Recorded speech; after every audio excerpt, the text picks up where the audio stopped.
하나님의 말씀을 봉독합니다. 하나님의 말씀은 에베소서 6장 1절 말씀 봉독해 드립니다. 자녀들아, 주 안에서 너희 부모에게 순종하라. 이것이 옳으니라. 아멘. 할렐루야. 네, 거룩한 성일입니다. 특별히 오늘은 한국교회가 정하여 지키는 5월 첫 번째 주일로서 어린이 주일로 여러분 지키게 되어집니다. 지금 이제 코로나 사태가 거의 이제 진정되어졌고 또 뉴스에서 보다시피 모든 부분들이 이전과 같이 다 원상적으로 복귀가 되어지고 돌아간 것처럼 보입니다. 제주도에서는 연휴를 통해서 하루에 찾아온 사람만 22만 명이 여행객으로 제주도를 방문하고 또 각종 많은 시설과 모임 또 그러한 자리에 참여를 합니다. 근데 희한하게 아직도 회복이 되지 않은 곳이 있어요. 그게 바로 교회인 것 같습니다. 오늘 다시 회복되어지는 은혜가 교회 가운데 있기를 원합니다. 오늘 이 5월을 첫 주일 통하여 바로 어린이 주일로 드려지게 되어진 이유는 어린이가 얼마나 중요한 존재인가 그것을 인식하고 그 중요한 존재들이 올바르게 클수록 올바르게 성장할 수 있도록 다짐하는 것이 바로 이 어린이 주일의 의미다라고 할 수 있습니다. 그런데 오늘의 현실을 보면 참 암담하고 마음이 많이 아픕니다. 어린아이들이 교회에서 점점 사라져가고 있는 현실이라는 것이지요. 그 이유 중에 하나가 여러 가지가 있겠지만 먼저는 자녀들을 낳지 않는 그런 관계 때문에 교회의 어린이들이 사라져가고 있다는 거예요.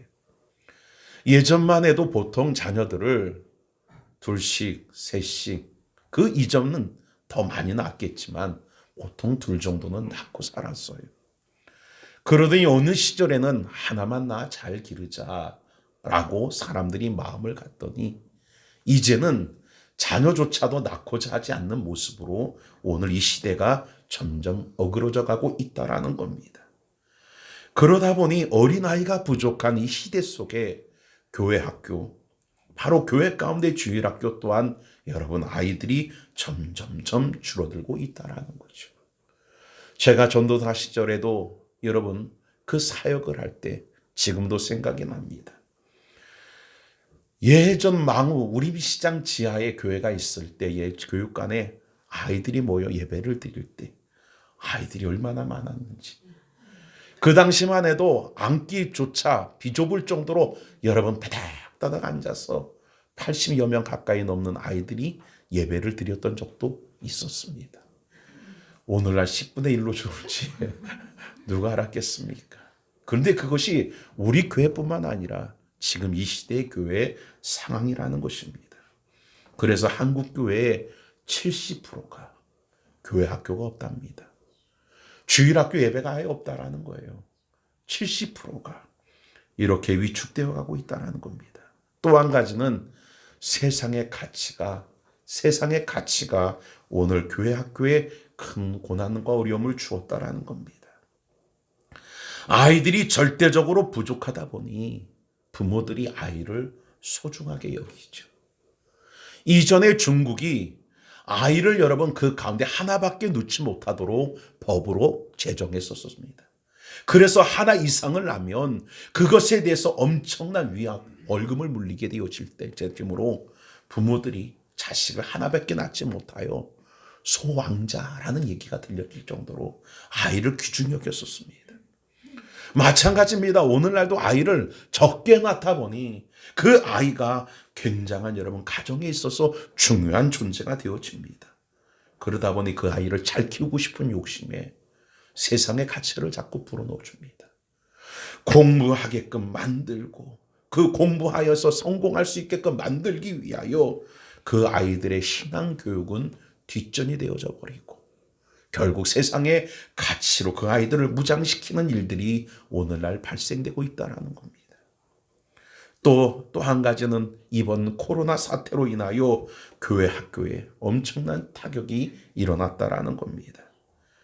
코로나 사태 때문에 많은 분들이 하나님의 교회에 나와 예배하는 것을 꺼려하게 되어지고, 또 교회들조차도 이 코로나로 인하여서 예배를 축소하거나 때로는 여러분 잠시 중단하는 일들이 발생되어졌다라는 겁니다. 그러다 보니 믿음이 여러분 있는 부모님들조차도 그렇게 예배하는 하나님의 교회에 나가는 것을 두려워하여 자녀를 금하기도 하고, 또 믿음이 없는 부모들, 저는 부모들은 아예 아이들을 교회에 가지 못하도록 그렇게 여러분 단절시키게 되어진다라는 겁니다. 그러니 아이들이 그 신앙이 온전치 못하기 때문에 한 달, 두 달, 석 달, 그 기간 동안 하나님의 성전을 찾지 않게 되어지는 그 일이 그 아이들에게 결국 삶이 되어 하나님의 교회에 나감이 회복되어지지 못하는 일들로 발생되어지고 있다는 것입니다. 이렇게 지금 교회 학교가 안팎으로 엄청난 시련에 빠져 있음을 오늘 이 시대를 통해서 바라보며 우리가 우리의 아이들을 위하여, 이 시대의 아이들을 위하여 기도해야 될 줄 믿습니다. 지금은 시대가 너무 많이 달라진 시대입니다. 부모인 우리 때의 개념과 지금 시대 아이들의 개념은 완전히 다르더라는 겁니다. 그래서 우리 때의 개념을 가지고 그 아이들을 가르쳐드려 하면 아이들은 우리 때의 개념을 가지고 이야기하는 그 부모 세대를 향하여 이런 말을 합니다. 꼰대 라고 얘기를 하는 겁니다. 그만큼 개념이 아이들의 시대와 우리 때와는 너무 다르다라는 겁니다. 효의 개념의 얘기를 들어도 마찬가지입니다. 저희들이 어렸을 때는 효녀 심청이라는 책을 읽고 배우면서 효란 이런 것이다, 부모님을 향한 효란 이런 모습이다라고 우리가 배우고 그렇게 읽었었습니다. 그러나 지금의 개념은 다르다라는 거죠. 효녀 심청이 아니라 불효 심청이라는 겁니다. 왜 불효 심청이냐? 아버지의 눈을 뜨기 위하여 인당수의 몸을 바쳐 죽어버렸으면 아버지가 눈을 뜬들 그 딸내미의 생명으로 눈을 떴으니 남은 삶이 행복할 수 있겠느냐는 거예요. 평생 그 딸 때문에 마음의 상처를 갖고 괴롭게 살다 죽었을 것이니 이는 효녀가 아니라 불효녀라는 겁니다. 이게 바로 요즘 세대의 여러분 개념이고 바로 가치라는 겁니다. 옛날 노인, 어르신은 바로 지혜의 절대적인 존재였습니다. 그래서 모든 집안의 대소사를 어른에게 묻고 결정짓기도 했었다라는 겁니다. 그때는 길어야 인생이 60이었습니다. 그런데 오늘날은 이제 80이요 100세 시대가 되어졌다라는 겁니다. 자식도 환갑이 되어지고 자식도 칠순이 되어지는 이런 시대가 발생되었다라는 겁니다. 자식도 환갑이고 칠순인데 무슨 여러분 노인에게 효를 요구하고 그 효를 말할 수가 있겠습니까? 사실 효는 여러분 아이들이 대 6살 먹을 때까지 이미 다 그 부모에게 효를 했다라고 여기면 된다라는 겁니다. 아장아장 여러분 걸어다니는 모습을 보며 야 걷는다 걸어. 그 부모가 얼마나 기뻐합니까? 엄마 이 말 한마디 얼마나 행복해하고 얼마나 즐거워합니까? 감동합니다. 유치원에서 배운 율동과 노래를 들으면서 마냥 즐겁고 기뻤습니다. 그런데 거기까지입니다. 그게 거기까지라는 겁니다. 점점 성장하여 갈수록 부모의 말을 듣지 않습니다. 자기의 개념과 가치를 가지고 그것이 옳다 주장하며 부모의 마음을 상하게 할 때가 너무나 많다라는 겁니다. 말씀드린 이유는 이와 같이 세상의 개념은 얼마든지 시대를 따라 시절을 쫓아 그 가치와 개념이 바뀔 수 있다는 겁니다. 그러나 분명한 것은 성경이 말하는 개념과 성경이 말하는 가치는 바뀌지 않는다라는 겁니다. 그러기에 우리가 가르쳐야 될 것은 다른 것이 아니라 하나님의 말씀을 어린 아이들에게 올바로 가르쳐서 그 아이들이 성경의 말씀의 그 개념과 가치를 가지고 성장할 수 있도록 만들어 줘야 된다는 겁니다. 그러면 성경이 말하는 가치와 개념은 뭡니까? 먼저 첫 번째로 자녀들아 너희 부모를 주 안에서 무엇하라 합니까? 순종하라 라고 말씀합니다. 그러면서 말씀하기를 이것이 옳으니라 라고 이야기합니다. 여기에서 여러분 옳다라는 이 말은 무슨 의미냐면 본질적으로 옳다라는 겁니다. 처음부터 옳다라는 겁니다. 이 옳음은 바뀌지 않는 옳음이라는 거예요. 아담과 하와가 하나님의 은혜에 의하여 창조되어지고 만들어집니다. 그리고 이 창조되어진 이 세상 속에서 여러분 살아가게 되어지죠. 바로 하나님이 창조하셨던 창조 질서, 자연 질서, 그것을 말하는 것이 바로 이 옳으니라. 바로 이 말씀의 단어라는 겁니다. 쉽게 설명을 합니다. 바뀔 수 없는 창조 질서가 어떤 것이냐. 어미새가 여러분 새끼 알을 여러분 낳습니다. 알이 부화되기까지 이 어미새는 항상 여러분 그 알을 품습니다. 때로는 밥을 굶어가면서도 그 새끼를 부화시키기 위하여 그것을 품습니다. 애지중지 품습니다. 그러면 어느 날 그 알에서 새끼가 태어나게끔 되어집니다. 그러면 어미는 그 태어난 새끼를 위하여 날아가서 그 모든 벌레라든지 아이 새끼가 먹을 수 있는 것들을 물어다가 그 새끼에게 먹입니다. 때로는 그 새끼가 잘 먹지 못하기 때문에 그것을 삼켜서 위액으로 소화시키고 난 뒤에 그것을 다시 토해내고 기어내어 그 새끼에게 먹이는 것이 어미의 모습이라는 겁니다. 이게 바로 창조 질서고 자연 질서라는 거예요. 누가 가르쳐서 되는 게 아니라는 거죠. 누가 그것을 알려줘서 되는 게 아니라 그 새가 태어나면서부터 자연스럽게 그 모든 부분들을 어미가 되어지만 행하는 행위로서 나타나는 질서라는 겁니다. 때로는 뱀이 나타나서 새끼를 위협합니다.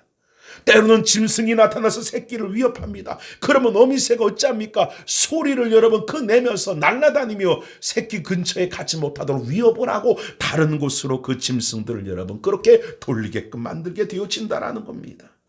이게 자연 질서입니다.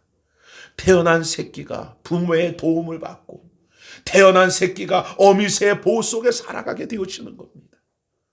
태어나자마자 어미의 보호 없이 태어나자마자 어미의 지킴 없이 살아갈 수 있는 것은 아무것도 없습니다. 이것이 바로 자연 질서요 하나님의 창조 법칙이라는 것입니다. 항상 어미는 자녀를 양육하고 보호해야 하고 그 새끼는 어미의 뜻에 따라 결국 그 보호를 받고 자라나야 되는 것이 바로 하나님이 지으신 창조 질서라는 것입니다. 그런데 오늘 자녀들아 주 안에서 너희 부모에게 바로 이와 같이 순종하라 라는 이 단어가 바로 여러분 창조 질서의 단어인 이 옳으니라 라는 단어와 같다라는 겁니다. 결국 옳다라는 이 단어는 헬라어로 디카이오스라는 단어입니다. 근데 이 디카이오스, 옳다라는 이 단어를 다른 곳에서도 찾아볼 수가 있는데 로마서 3장 10절에 보면 의인은 없나니 하나도 없다라고 쓰여진 의인이란 이 단어도 디카이오스로 쓰여진다라는 겁니다. 옳다라는 이 단어. 또 여러분 그 가운데 의인이란 단어가 공통적으로 이 디카이오스라는 단어로 쓰여지게 되어진다라는 겁니다. 결국 무슨 말입니까? 결국 부모에게 순종하는 것이 옳으니라라는 옳다의 단어거나 의인은 없나니라는 그 의인이라는 이 단어, 그것이 동일한 단어라는 겁니다. 결국 무슨 말이냐? 오늘 하나님으로 말미암아 이 죄악된 세상으로부터 구별되고 구원받게끔 되어진 의인된 자들에게는 반드시 나타나는 삶이 바로 부모에게 순종하는 삶이라는 겁니다. 구원받은 자에게 나타나는 자의 삶이 바로 부모에게 순종하는 삶이라는 거예요. 타락한 세상, 저주받은 세상, 심판받을 세상, 그 세상 속에 여러분 나타나는 현상들이 있답니다. 그것을 성경이 말하고 있는데 로마서 1장 28절서부터 32절에 보면 하나님이 심판받고 저주받을 이 세상에 대하여 그 나타나는 현상을 이야기합니다. 그들이 마음에 하나님 두기를 싫어한답니다. 그 또한 하나님께서 그들을 그 마음에 상실한 대로 내버려 두사 합당치 못한 일을 하도록 하나님 하게 하신답니다. 그런데 그 모든 일들이 불의와 추악과 탐욕과 악의가 가득하고 시기 살인 분쟁 여러분 악독이 가득하고 수군수고함이 가득하고 비방함이 가득하고 하나님께서 미워하는 자가 되어진다라고 말합니다. 그런데 그 말 속에 보게 되어지면 하나 단어가 기록되어 있습니다. 마지막 때 하나님 앞에 심판받고 하나님 앞에 버려지고 하나님 안에서 지옥 갈 자들에게 나타나는 현상 중에 하나가 악을 도모하는 자요, 따라합시다, 부모를 거역하는 자요. 그 단어 속에 부모를 거역하는 자로 나타나고 있다는 겁니다. 오늘날 여러분 하나님이 없는 그런 세상의 사람들의 모습을 보세요. 너무 끔찍하지 않습니까? 며칠 전만 해도 뉴스에서 봤죠. 자기 여러분 그 어머니를 죽이고 자기 아들을 죽여 비늘팩에 집어넣고 장롱 속에 여러분 버려둔 채 2달 가까이가 지난 40대 아들이 검거가 되어지고 말았습니다. 오늘날 이 세상의 모습을 보면 하나님이 없는 자들에게 나타나는 모습이 그대로 반영이 되고 있다는 겁니다. 부모를 거역하는 것. 배교의 시대, 불경건의 시대, 불신앙의 시대, 죄인들에게 유독 드러나고 두드러지게 나타나는 모습이 바로 부모를 거역한다라는 겁니다. 오늘날 이 세상을 바라보세요. 부모를 존중하고 부모의 말을 귀 기울이며 부모의 뜻을 그 마음을 헤아리는 자식들이 얼마나 많습니까? 오늘날 이 시대가 점점 버르장머리 없는 그런 시대가 되어져 버리고 말았습니다. 하나님이 말씀을 통해 예고한 그대로 되어져 가고 있다는 겁니다. 예전에 어른은 부모는 존경의 대상이고 또 때로는 두려움의 대상이기도 했습니다. 어려움의 대상이기도 하였습니다. 그런데 지금 시대가 바뀌었습니다. 아이들이 어려움의 대상이고 두려움의 대상이 되어지고 말았다는 겁니다. 디모데후서 3장은 말합니다. 이것을 알라. 말세 때 고통이 이르리니 사람들이 자기를 사랑하며 돈을 사랑하며 자랑하며 교만하며 비방하며 따라합니다. 부모를 거역하며 부모를 거역하는 모습으로 마지막 때 말세 때 나타나는 모습이다라고 가르치고 있다라는 겁니다. 사도 바울은 사랑하는 자기의 여러분 제자 영적 아들과 같은 이 디모데에게서 그런 이야기를 들려주며 하는 말씀이 바로 이런 자들에게서 너는 돌아서라 라고 말합니다. 이런 자들과 함께 하지 말라 그런 거예요. 어떤 자들이요? 이와 같이 부모를 거역하는 자들과 함께 하지 말라라는 것입니다.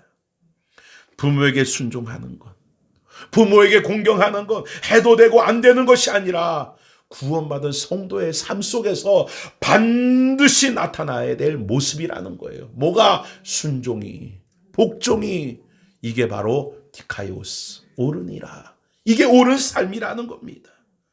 여기에서 순종하라라는 말은 무엇의 아래에서 주의 깊게 듣고 따르라라는 뜻을 담고 있습니다. 그리고 2절 가운데 보게 되어지면 내 아버지와 어머니를 공경하라라는 공경이라는 단어가 나옵니다.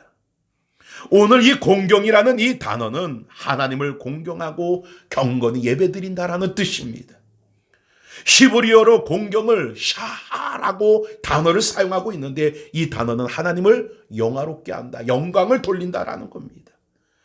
머리를 숙이고 엎드려 경의를 표한다라는 뜻이 있으며 존경하고 복종한다라는 의미가 있다라는 겁니다. 결국 오늘 하나님을 향한 여러분 그 가운데 우리가 복종이나 공경이나 이 단어가 어머니 부모에게 행하는 그러한 공경이나 순종이나 복종이나 단어랑 동일한 단어로 쓰여지고 있다라는 겁니다.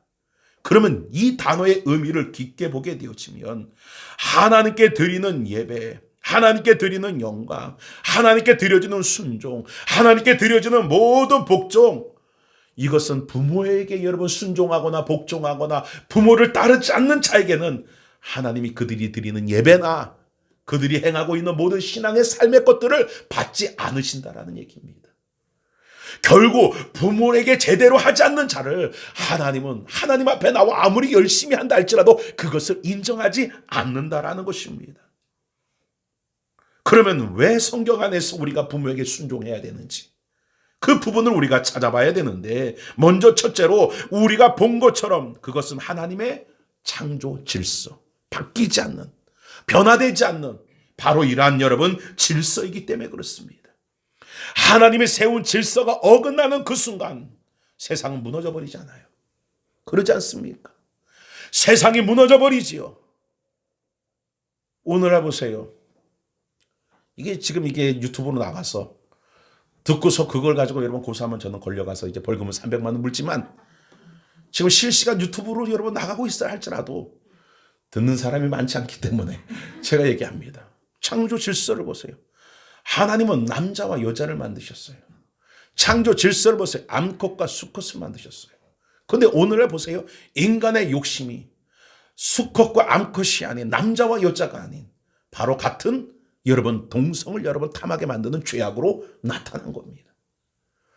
왜 에이즈가 나타났는 줄 압니까? 사람의 욕심으로 인하여서, 사람이 사람과의 여러분 그 가운데 여러분 그런 사랑의 교합을 나눠야 될 그 관계를 무너뜨려버리고 원수미와 교합을 함으로 인하여 생겨난 게 에이즈라는 겁니다. 이런 것들로 인하여서 온 세상 가운데 많은 감염이 발생되어지고, 이 감염 가운데 여러분 그 가운데 극도로 발달되어지고 전파되어졌던 원인이 바로 이런 동성적인 여러분 그러한 행위가 이렇게 여러분 급속도로 퍼져나가게끔 되어지는 이러한 문제를 일으켰다라는 겁니다. 결국 뭡니까? 하나님이 정확하게 세운 바뀔 수 없는 창조의 질서를 세상의 사람들의 죄악과 탐욕으로 정욕으로 무너뜨려 버린 거예요. 무너뜨려 버리고 나니까, 자기의 뜻대로 창조 질서를 어기고 나니까 어떤 일이 벌어집니까? 이 땅에 혼돈이 오고 공허하고 흑암이 오고 고통이 오고 죽음의 일들이 발생되어지고 있다라는 것입니다. 오늘 하나님이 세운 창조 질서 속에 하나 바뀌지 않는 것, 그게 뭐냐? 부모에게 공경하라, 부모에게 순종하라는 겁니다. 이것이 지금 지켜지지 않는 세상이 되어지니까 이 세상이 지금 엉망진창이 되어져 버리고 만 겁니다. 또한 두 번째로는 부모를 공경하고 부모에게 순종하는 것이 하나님의 명령이기 때문에 그렇습니다. 마태복음 15장 4절에 보면 하나님이 이르셨으되 내 부모를 공경하라 하시고, 또 아비나 어미를 회방하는 자는 반드시 죽이리라. 부모를 회방하는 자는 죽이라고 하셨어요. 이게 여러분 그 가운데 누가 하신 얘기냐? 율법의 한 얘기가 아니라 예수님이 하신 얘기예요. 디모데전서 5장 4절, 만일 어떤 과부에게 자녀나 손자가 있거든 저희로 먼저 자기 집에서 효를 행하여 부모에게 보답하기를 배우게 하라. 이것이 하나님 앞에 받으실 만한 것이니라 라고 디모데전서에는 말씀하고 있다라는 겁니다. 하나님은 율법을 통해서 부모에게 순종하라 가르쳐요. 부모에게 복종하라 가르쳐요. 그런데 율법에서 그렇게 가르쳤다라고 끝이 났으면 되는데, 예수님조차도 부모를 공경하라, 부모에게 순종하라라고 말합니다. 그의 뒤를 따랐던 사도 바울도, 여러분 디모데도 오늘 성도들을 향하여 부모에게 공경하라, 순종하라라고 가르치고 있다라는 겁니다. 세 번째로는 부모님은 하나님께서 우리에게 허락하신 대리인으로 주신 분들이기 때문에 우리는 따르고 순종하고 복종해야 합니다. 결국 하나님이 나를 위하여 세운 대리인이라는 거예요. 결국 그 대리인의 말은 하나님의 말과 같다라는 거예요. 그 대리인의 뜻은 하나님의 뜻과 같다라는 것입니다. 자녀, 바로 부모님은 가정에서 하나님의 권위를 가진 자예요. 하나님의 권위를 가지고 그 자녀들을 올바르게 이끌어가는 역할을 감당하고 있는 그런 하나님으로부터 대리 역할을 받은 분들이라는 것입니다. 그래서 구약 성경 속에서 부모님은 하나님과 동일시 여깁니다. 야곱이 형 에서와 아버지 이삭을 속이고 하나님의 복을 가로채죠.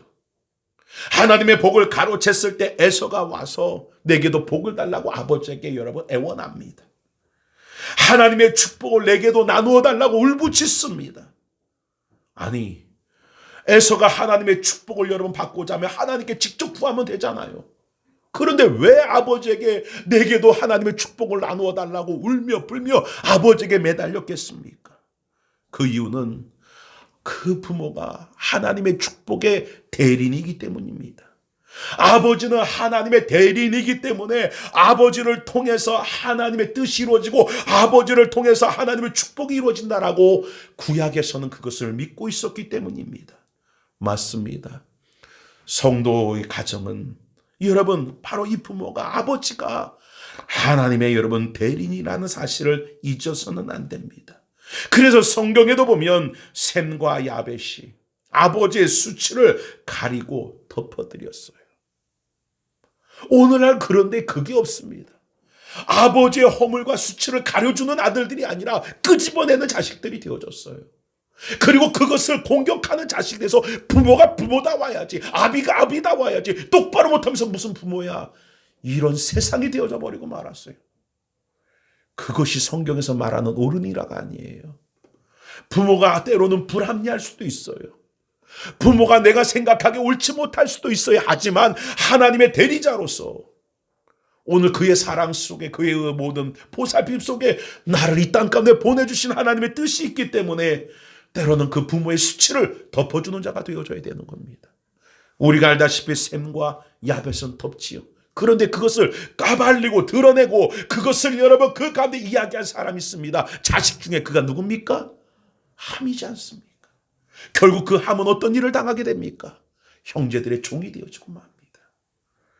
요셉은 여러분 창세기 45장 보면 뭐라 기록하느냐? 부모를 형제를 봉양하고 공개했다라고 기록합니다. 라합 때문에 결국 여러분 여리고 성이 무너질 때에 그 부모와 그 형제가 구원을 받았다라고 기록합니다. 열왕기상 2장 19절서부터 보면 솔로몬 왕이 왕자에서 그 어머니가 올 때 내려옵니다. 어머니가 올 때 내려와서 그 어머니 밧세바에게 왕이건만 바닥에서 내려온 그가, 왕위에서 내려온 그가 바닥에 엎드려 절을 하며 어머니에게 자리를 베풀고 어머니를 움편에 앉게 해드립니다. 그리고 어머니의 소원을 묻고 어머니의 소원을 이루어드리는 모습을 보게끔 되어집니다. 효부 여러분, 룻은 시어머니에게 이르되 어머니가 가는 곳에 나도 가며 어머니 유숙하는 곳에 나도 유숙하며 어머니의 백성이 나의 백성이 되며 어머니 하나님이 나의 하나님이 되며 어머니 죽으시는 곳에서 나도 죽어 장사될 것이며 어머님 그 외에는 어머니를 떠나지 않겠다라고 그가 고백합니다. 예수 그리스도께서도 여러분 아버지 요셉이 돌아가시고 난 후에 그 어머니를 잘 동생들과 함께 보필하셨습니다. 마지막 십자가의 고통 속에서도 주님은 자신의 동생들에게 말하기를 어머니를 잘 모시라라고 부탁하는 모습을 여러분 볼 수 있었다라는 것입니다. 이와 같이 성경은 여러분 무엇을 강조하느냐? 부모를 공경하고 부모에게 순종하고 부모를 잘 섬기는 것을 가르치고 있으며 그것이 결국 하나님과 동일시되어지는 일들임을 말하고 있다는 겁니다. 그래서 우리가 교회에서는 아무리 인정받는 자라 할지라도 내 부모를 여러분 온전히 섬기지 않는 자라면 그 신앙은 가짜라는 겁니다. 그 신앙은 거짓이라는 것입니다. 눈에 보이는 부모도 섬기지 아니하면서 어째 보이지 않는 하나님을 섬길 수 있겠냐는 것입니다. 하나님을 섬기려면 먼저 눈에 보이는 부모에게 먼저 순종하는 자가 되라는 겁니다. 부모를 공경하는 자가 되라는 것입니다. 할렐루야. 오늘 성경의 이 말씀처럼 하나님이 지은 창조 질서, 변하지 않는 질서, 이게 변하게 되어졌을 때 무너지는 것이고 파괴되는 것이고 심판받게 되어지는 것인데 그 질서 중에 가장 여러분 하나가 오늘 본문의 말씀처럼 부모에게 공경하라, 부모에게 순종하라, 이것이 옳으니라. 할렐루야. 오늘 어린이 주일입니다. 그런데 어린이를 위하지 않고 부모를 너무 위하는 것 같지요? 그런데 아닙니다. 자녀를 바르게 가르치는 게 그게 위하는 것입니다. 그 자녀에게 원하는 대로 해주는 게 옳은 것이 아니라 그 자녀에게 바른 것을 가르쳐 주는 게 옳은 것이지요. 오늘 이 한 자리에 있는 우리들도 이제 이 자리에 있는 자녀들도 오늘 말씀처럼 이제 내 부모를 하나님의 대리자로 여겨서 그 부모와 같이 하며 그 마음을 헤아리며 공경하며 순종하며 때로는 허물이 있을지라도 그 허물을 가려줄 수 있는 자의 삶을 살아갈 수 있는 그러한 진정한 자녀들이 되기를 원합니다. 오늘 또한 더 나가서 하나님의 교회 가운데 이제 살아가는 이제 하나님의 자녀들 우리들의 삶 속에서 이제 내 육신의 부모는 없다 할지라도 하나님을 내 아버지로 모시고 있는 우리들이 더 나아가 하나님을 공경하고 순종하고 그 마음을 헤아리고 그 뜻대로 살아갈 수 있는 귀한 복이 있는 믿음의 역사가 있음으로 인하여 오늘 그 자녀들이 부모를 섬김을 인하여 복을 받아 누리게 되어지듯 우리가 하나님을 섬김을 인하여 하나님의 복을 다 받아 누릴 수 있는 복된 하나님의 교회 우리 성도 모두가 주 안에 가운데 다 되어지기를 주의 이름으로 축원을 드립니다. 자녀들아 주 안에서 너희 부모에게 순종하라. 이것이 옳으니라. 우리 옆 사람에게 인사하고 마치십시다. 이것이 옳으니라. 할렐루야. 기도합니다. 사랑의 아버지 하나님,